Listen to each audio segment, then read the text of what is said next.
पिछले कुछ दिनों से ऐसा महसूस कर रहे हो कि आपको पेट में जलन हो रही है, खाना पचने में दिक्कत आ रही है, गैस एसिडिटी की समस्या हो रही है, सीने में भी आपको जलन हो रही है, खट्टी डकारें आ रही है या फिर आपके दाँत है वो आपको खट्टे-खट्टे लग रहे हैं। इसके साथ में मुँह में छाले, पेशाब में पीलापन, पेशाब में जलन, पानी की प्यास बहुत ज़्यादा लग रही है लेकिन पानी पीने से कुछ आराम नहीं मिल रहा है और स्वभाव भी बहुत ज़्यादा चिड़चिड़ा हो गया है।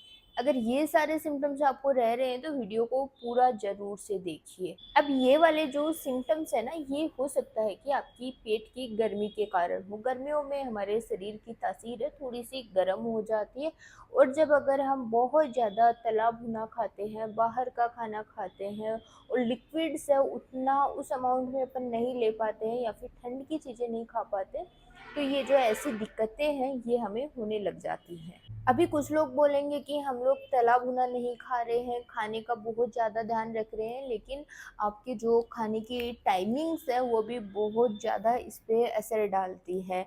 ये जो आपकी गैस्ट्रिक ट्रबल्स आ रही है, पाचन तंत्र से संबंधित जितनी भी दिक्कतें आ रही हैं, अगर आप खाना टाइम पे भी नहीं खा रहे हो, सुबह का खाना बहुत लेट हो रहा है, लंबे टाइम तक भूखे रह रहे हो या फिर शाम का खाना है बहुत ज़्यादा लेट हो रहा है, आपको ये सारी दिक्कतें हैं ये आ सकती हैं।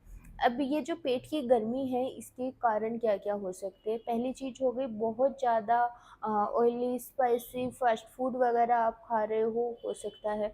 पानी बहुत कम पी रहे हो, उसकी जगह पर आप कोल्ड ड्रिंक्स वग़ैरह बहुत ज़्यादा ले रहे हो तो भी दिक्कत हो सकती है। लंबे टाइम तक खाली पेट रह रहे हो या फिर आपको अगर कॉन्स्टिपेशन की दिक्कत रह रही है तो आपको ये सारी समस्याएँ हैं ये हो सकती हैं। समस्याओं की बात कर ली है तो अब हमें बात करनी चाहिए कि ऐसी सिचुएशन में हम लोग क्या करें। सबसे पहला पानी का इंटेक बढ़ाइए।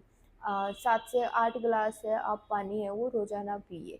जहाँ तक हो सके फ्रिज का डायरेक्ट जो चिल्ड ठंडा पानी है उसको अवॉइड कीजिए। खाने-पीने की आदतों में सुधार कीजिए, ज़्यादा लंबे समय तक भूखे मत रहिए और ज़्यादा तेल, मिर्च, मसाले की चीज़ें हैं वो मत खाइए। कुछ ठंड करने वाली चीज़ें होती है जैसे सौंफ मिश्री का पानी हो गया, धनिया का पानी है, ये चीज़ें भी आप खाली पेट है कुछ 10 से 15 दिन तक करके देखिए, आपको हल्का फ़र्क लगे तो आप उस अकॉर्डिंग इन चीज़ों को लंबा कीजिए। होम्योपैथी में बहुत अच्छी ऐसी मेडिसिन्स हैं जो आपकी इन समस्याओं में बहुत अच्छे से आपको आराम दिला सकती है। बस आपको सही टाइम पे अपने डॉक्टर से मिलना है, उनसे आपको सारी अपनी दिक्कतें बतानी है और आपके सिम्पटम्स को देखकर आपका डॉक्टर है आपको सही मेडिसिन है वो प्रिस्क्राइब कर पाएगा। अगर आप हम लोगों से कॉन्टैक्ट करना चाहते हैं, हमारा क्लिनिक है doctor Raunak homeopathy clinic, Piprali road, Sikar, Rajasthan. Online consultation की सुविधा भी उपलब्ध है जिसके नंबर आपको नीचे स्क्रीन पर दिए गए हैं, यहाँ पर आप हम लोगों से कॉन्टैक्ट कर सकते हैं।